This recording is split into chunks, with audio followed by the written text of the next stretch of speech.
It needs to be said for historical record and for clear articulation purposes. I didn't just grow cold on the NAACP's out of bounds boycott. I was against it from the beginning, before it was. When D.L. Hughley first seeded the idea, I spoke out about how regressive and unstrategic the idea was. For so many reasons, but none more pressing than the fact that Black history paints for us very clear routes of survival traditions, and all of said tradition teach a loud message. We as a people should do much to avoid patterns that allow powerful institutions to remain comfortable while we expect and expose vulnerable Black populations to enormous risk. For this reason alone, we need to tell our beloved NAACP that this effort is ill-gotten, ill-equipped, and ill-adequate. And it also subjects some of the most vulnerable in our communities. Thinking about targeting. In the conversation pertaining to targeting, the NAACP completely misses the mark. The organization chooses to use young Black men, a demographic who consistently experience the highest unemployment and lowest labor force participation of any major race gender group in this country. They chose young Black men who have committed their entire young lives to stand out of a system that exists to devour them. As we know, America's over-policing of young Black men has led to the reality that police officers' use of force is the sixth leading cause of death for young Black men. They chose to use young Black men who are currently living through an educational crisis, a crisis that is birthed out of the disproportionate scholastic punishment of young Black boys at all grade levels, starting as early as preschool. And as gruesome as these facts may be, they are not the end of the educational crisis for these young Black boys, because we know that Black men are earning college degrees less than any other major race demographic in this country, including Black women, white men, and white women. And to further complicate the argument, the NAACP is in the fact, is in their organization right now.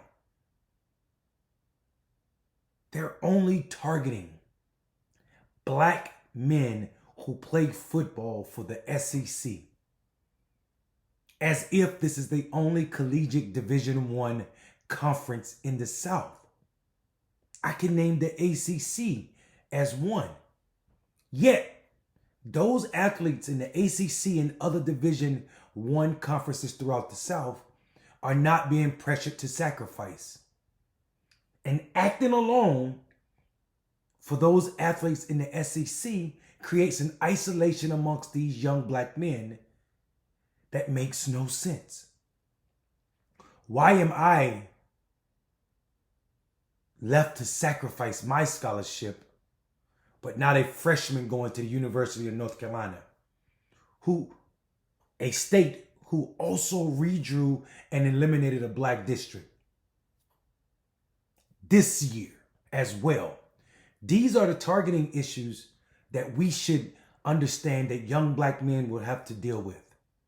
An SEC athlete asked to sacrifice his Division I life differently than other Division I conferences.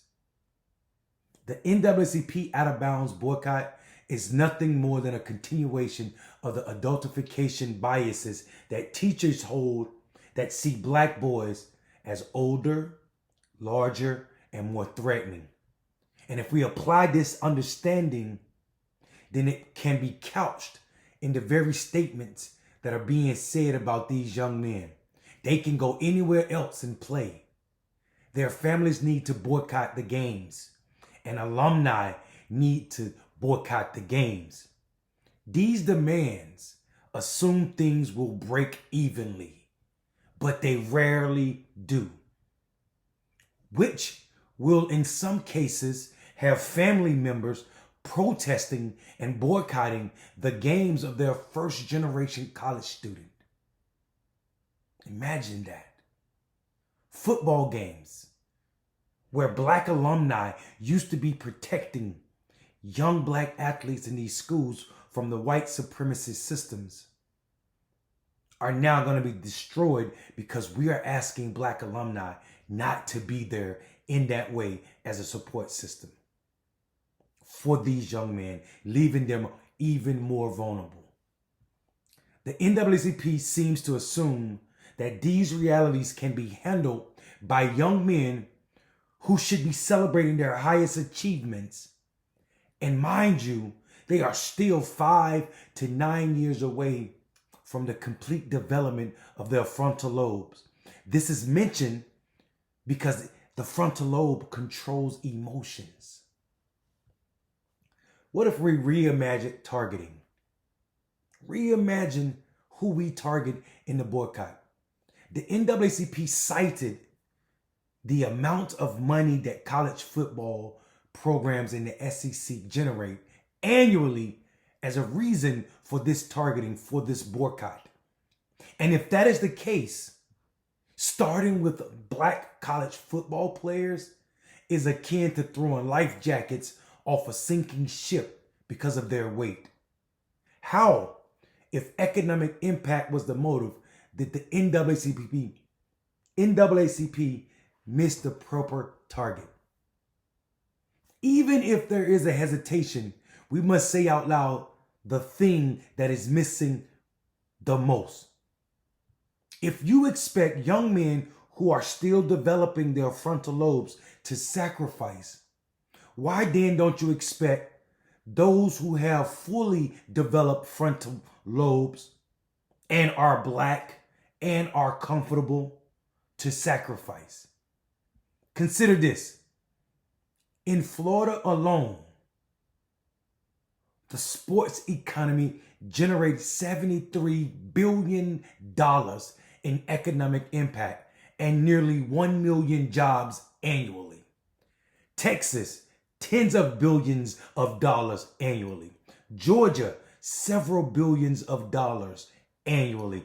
Louisiana, billions of dollars annually. Tennessee, billions of dollars annually. North Carolina, billions of dollars annually. The broader strategic point being made is important, and it clarifies that the South sports economy is far from poor or broken without college football. And therefore, we must sacrifice someone other than these young men. This paints the picture of a sports economy that is significantly capitalized,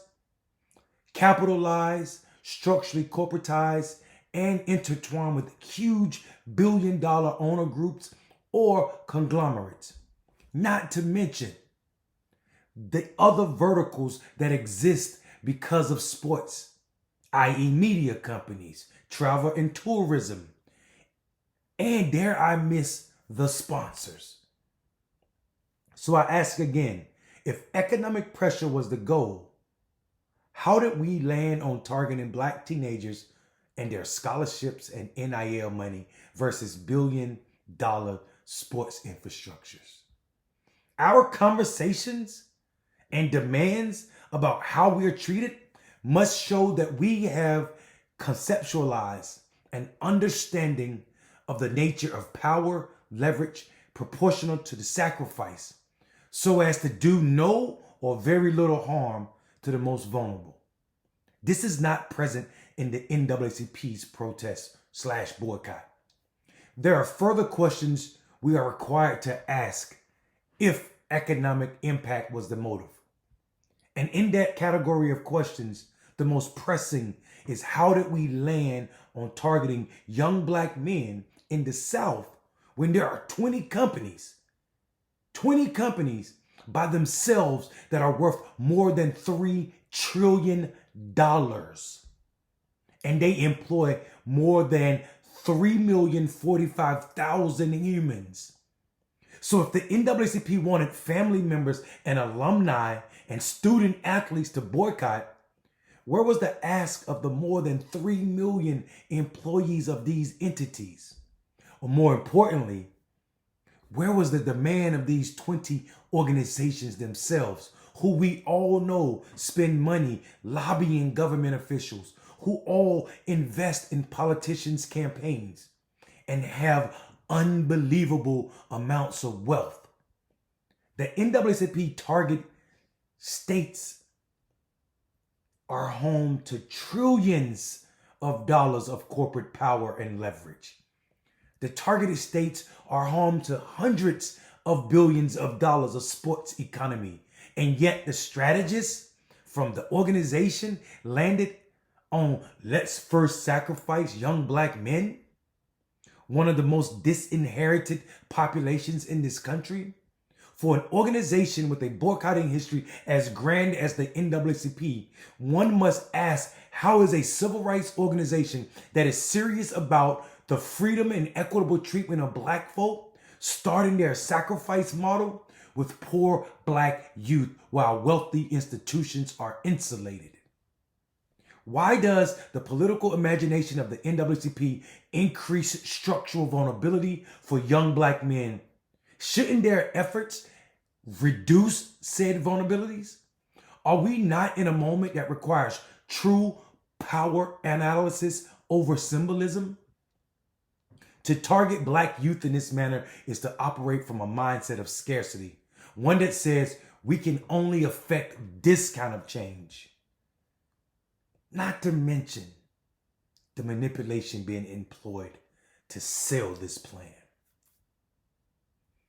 As if the lack of forethought wasn't offensive enough, there is now a concerted effort being deployed to minimize, demonize, and ostracize anyone who questions this plan. These tactics are disgusting by themselves because we see them already from our president and his political party targeting opponents as anti-patriotic whenever their actions are questioned. No organization that purports to speak on behalf of black people should be above reproach. Every black person who cares for and works towards equity for our people has an unalienable right to question the standing of every so-called civil rights organization. The arrogant belief that people with genuine concern about this strategy are losing our minds or our Uncle Toms is to say that the NAACP cannot be criticized when speaking on topics of poor and working class young black men that are being asked to absorb the greatest risk. All while no one has questioned whether the NAACP itself gets to speak for this demographic at all, especially when this demographic is the least representative black people in the NAACP. The NAACP, through its proxies, is rewriting history to ground their boycott. Most notably, there are influencers and media personalities that are telling half-truths about how the Mississippi state flag was changed from the Confederate flag to its current flag. If you have seen their videos, you would believe that a single football player tweeted to the governor of Mississippi and 10 days later, the flag came falling down. But this is disingenuous. And it also erases the hard work of local organizers, most of whom were HBCU students or grads who were directly responsible for the flag finally being changed in the state of Mississippi. What the proxies of the NAACP isn't telling everyone is that change of the flag from the Confederate flag came in 2020 because of the national climate we were in and the BLM Mississippi organizing. Might I also remind everyone that George Floyd was murdered brutally on May 25th, 2020, and young people around this country refused to sit idle and play at politics as normal. This was the case in Mississippi as well. Taylor, Jarius, and Calvert, all along with many other organizers, organized one of the largest protests in Mississippi history, with more than 9,000 people showing up for their rally and protest in Jackson, Mississippi. But they didn't stop there. They continued to build on their protests by getting support from businesses and other entities, and making thousands of calls to their state legislature to apply pressure on all of them until the legislature buckled and that flag came down. So what happens is when people with large platforms like the NAACP's proxies pretend that this work didn't happen, the work of ordinary people, and it did not affect change, it erases the contribution of so many. And that is a manipulative tactic that the NAACP and all others should denounce. We already saw the harm that comes when we pretend that people, activists, don't exist and only celebrities. This happened with brother Colin Kaepernick because we pretended that he started the protest of the national anthem by taking a knee, even though black activists were already sitting down during the national anthem. This was happening all over the country. Colin started taking a knee because of a famous white veteran, not a black veteran, a famous white veteran named Nate Boyer, who told him it was a good idea and wouldn't be seen as disrespectful. Not a black veteran, a white veteran, telling black people how to protest against something about black people. The idea that Colin wouldn't be blackballed because he was kneeling soon got put to rest because he got kicked out of the NFL. It's worth noting that Colin's celebrity overshadowed the reason our people were already sitting even before he got involved. And rather than the protest being about equity for black people, it became about getting him his job back. The situation with Colin is talked about in this moment only because it pinpoints how misguided fame from those with platforms like the NAACP's proxies can disrupt complete movements. Furthermore, no movement is made stronger when disagreement is treated as institutional betrayal instead of strategic. This is especially the case when decisions are made from the top of an organization with no input from those who are most likely to be harmed. Furthermore, this behavior is ahistorical as it pertains to black people and boycott. There are those who argue that there's a long history of black athletes boycotting, the ill treatment of black people. And to date, I would remind all of us that there is no history of us sacrificing college athletes while we demand nothing of professional athletes. Jim Brown, Kareem Abdul-Jabbar, Muhammad Ali, Bill Russell, Willie Davis, Walter Beach, Curtis McClinton, Bobby Mitchell, Jim Shorter, Sid Williams, and John Wooten were all professional athletes when they showed up to the Cleveland Summit in the 60s. All of them. We as a people are obligated to know our history so that we are not fooled by the lessons and the who's who participated. We as a people have no history of telling the most vulnerable people to sacrifice or risk their everything while we ask nothing of those with resources. This is a complete misunderstanding of our history as a survivor and also as a fighter. Every boycott organized by our institution has always provided coverage for those participating in said boycotts. Any examination of our relationship with boycotts must speak on their shared values. which exist in all of the successful boycotts throughout our history. They have clear goals. They involve broad coalition participation, broad coalition participation, broad coalition participation. They target institution investments, corporate relationship. They're grounded in local community participation, and the burden of sacrifice. The burden of sacrifice is spread across more than the most vulnerable and low-income Black people. None of these values that we have in our past won boycotts with are present in the NAACP's out-of-bound boycott. This is why there is so much contention. Lastly, we're obligated to question the stolen agency from these young Black men, those who would be most affected.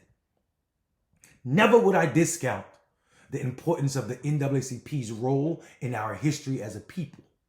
There are too many victories that I stand on for me ever to discount those who marched and bled, litigated, and organized under that banner, for anyone that wants to be considered serious to make a joke about or take lightly.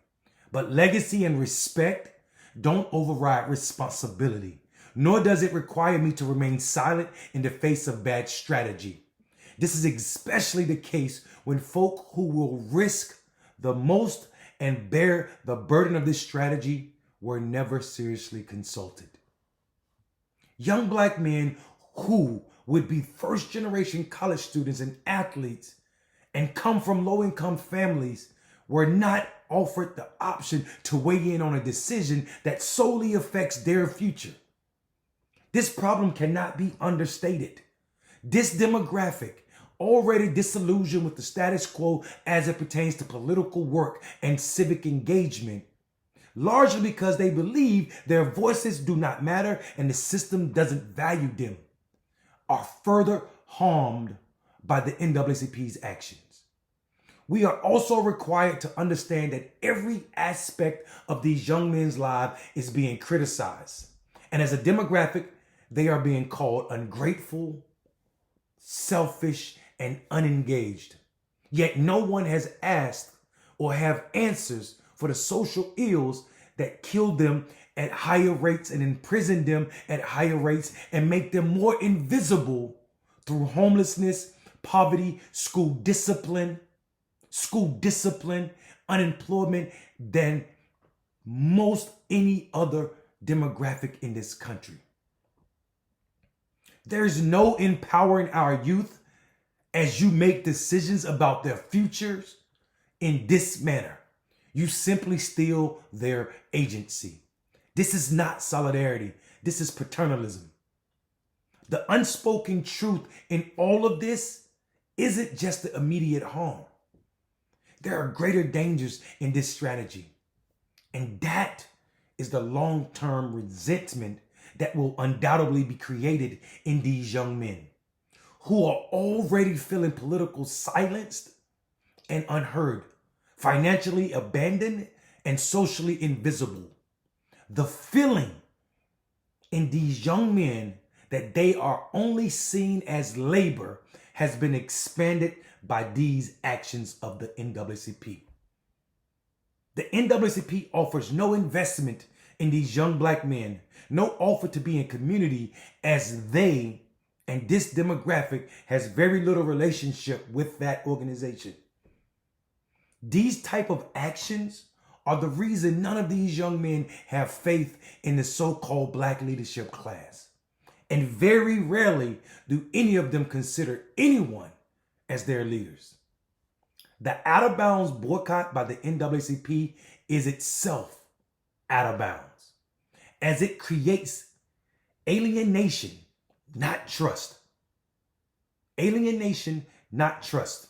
If the NAACP, the CBC, and other Black legacy organizations want relations with the young Black men, they are off to an epically bad start, as this generation does not respond well to top-down directives that ignore the realities that these young men are living through on a daily basis, which are in unstable housing, poverty, and no other pathways to mobility.